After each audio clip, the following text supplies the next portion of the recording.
दशहरा के मौके पर तवांग में जवानों के बीच पहुंचे रक्षा मंत्री राजनाथ सिंह। वास्तविक नियंत्रण रेखा यानी कि एलएसी का लिया जायजा, शस्त्र पूजा भी की। विजयदशमी पर महाराष्ट्र के नागपुर में आरएसएस का पथ संचालन। आरएसएस प्रमुख मोहन भागवत और सिंगर शंकर महादेवन ने की शिरकत। विजयदशमी उत्सव पर बोले आरएसएस प्रमुख मोहन भागवत, कहा देश में विकास की तेज रफ्तार, कट्टरपंथ से बढ़ता है उन्माद। दशहरा पर यूपी के मुख्यमंत्री योगी आदित्यनाथ ने की गोरक्षनाथ मंदिर में श्रीनाथ जी की पूजा, आरती भी उतारी। एक बार फिर समाजवादी पार्टी के नेता स्वामी प्रसाद मौर्य का विवादित बयान, साधु संतों को लेकर आपत्तिजनक टिप्पणी, कहा यूपी में बाबा की सरकार की बाबाओं की बल्ले बल्ले। उत्तराखंड में कांग्रेस और एसपी के बीच मतभेद पर बोले अखिलेश यादव, कहा दोनों के सोचने के तरीकों में अंतर। हरिद्वार से एसपी लोकसभा चुनाव में उतारेगी प्रत्याशी। एमपी के सीहोर में शिवराज सिंह चौहान का बड़ा ऐलान, बीजेपी मध्य प्रदेश में रिकॉर्ड मतों से जीतकर बनाएगी सरकार, बीजेपी के साथ है जनता का आशीर्वाद।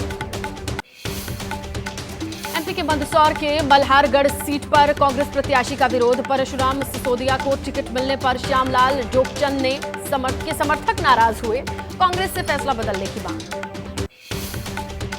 एमपी के रीवा में टिकट कटने पर रोए सिटिंग विधायक पंचूलाल प्रजापति, मनगवा सीट से टिकट न मिलने पर धोखे करने का लगाया आरोप, निर्दलीय चुनाव लड़ने का किया ऐलान। एमपी के दमोह में बीजेपी उम्मीदवार जयंत मलैया ने दाखिल किया नामांकन। पत्नी डॉक्टर सुधा मलैया बीजेपी जिलाध्यक्ष प्रीतम लोधी के साथ पर्चा भरा।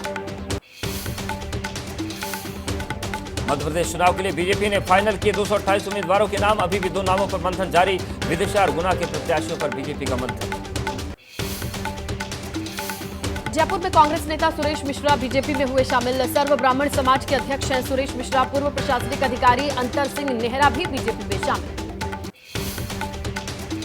छत्तीसगढ़ के चांपा में सीएम भूपेश बघेल का किसानों से वादा, कहा फिर से सरकार बनने पर किसानों का कर्ज करेंगे माफ। शशि थरूर ने महुआ मोइत्रा के साथ वायरल तस्वीरों पर दिया बयान, कहा महुआ उनसे 10-20 साल छोटी हैं, बच्चे की तरह हैं। बर्थडे सेलिब्रेशन की ये तस्वीरें, फोटो को गलत तरीके से दिखाया जा रहा है। तमिलनाडु के तिरुवनंतमलई में दर्दनाक सड़क हादसा, कार और बस में टक्कर, कई लोग हुए घायल। राजस्थान के फतेहपुर में चुनाव में ड्यूटी पर आए सीआईएसएफ जवान को लगी गोली, पैरों के बीच में रखी राइफल का दबा ट्रिगर, हादसे में मौत। गंगोत्री धाम में गिरी दीवार, मलबा गिरने से रास्ता क्षतिग्रस्त, आवाजाही पर असर। बिहार के मुंगेर में अवैध हथियार की फैक्ट्री का खुलासा, मौके से 4 मिनी गन, 1 पिस्टल और हथियार बनाने की मशीनें बरामद। महाराष्ट्र के पालघर में ड्रग्स रैकेट का खुलासा, पुलिस ने मौके से बरामद की 38 करोड़ रुपए की ड्रग्स, 7 आरोपियों को गिरफ्तार किया। विजयदशमी के दिन कोलकाता के पूजा पंडाल में सिंदूर खेला का आयोजन, धूमधाम से की गई मां दुर्गा की विदाई। दशहरा से एक दिन पहले कर्नाटक के मैसूर में एयर शो का आयोजन, वायुवीरों ने आसमान में दिखाए हैरतअंगेज करतब। आज पूरे देश में धूमधाम से मनाया जा रहा दशहरा। मध्य प्रदेश के जबलपुर में रावण दहन के लिए तैयार हुए पुतले, रावण दहन के समय रहेंगे सुरक्षा के पुख्ता बंदोबस्त। छत्तीसगढ़ में दशहरे को लेकर पुलिस की तैयारी, पुलिस ने रावण के पुतले को दिया साइबर रावण का नाम। लोगों से साइबर ठगों से सावधान रहने के लिए जागरूक किया जा रहा है। उत्तराखंड की राजधानी देहरादून में दशहरे की तैयारी, परेड ग्राउंड में तैयार किया गया रावण के 131 फीट का ऊंचा पुतला, रावण दहन देखने के लिए जुटेगी भारी भीड़।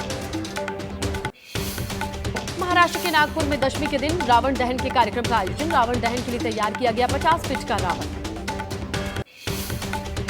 आज तय होगी बद्रीनाथ धाम के कपाट बंद करने की तारीख, दशहरा के मौके पर तीर्थ पुरोहित निकालेंगे कपाट बंद करने का मुहूर्त। 6 महीने के लिए बंद होते हैं बद्रीनाथ धाम के कपाट। चक्रवात हमून को लेकर के ओडिशा में अलर्ट, बंगाल की खाड़ी के ऊपर बने दबाव के चलते केरल में भारी बारिश की चेतावनी, मछुआरों को समुद्री सीमा से दूर रहने की सलाह।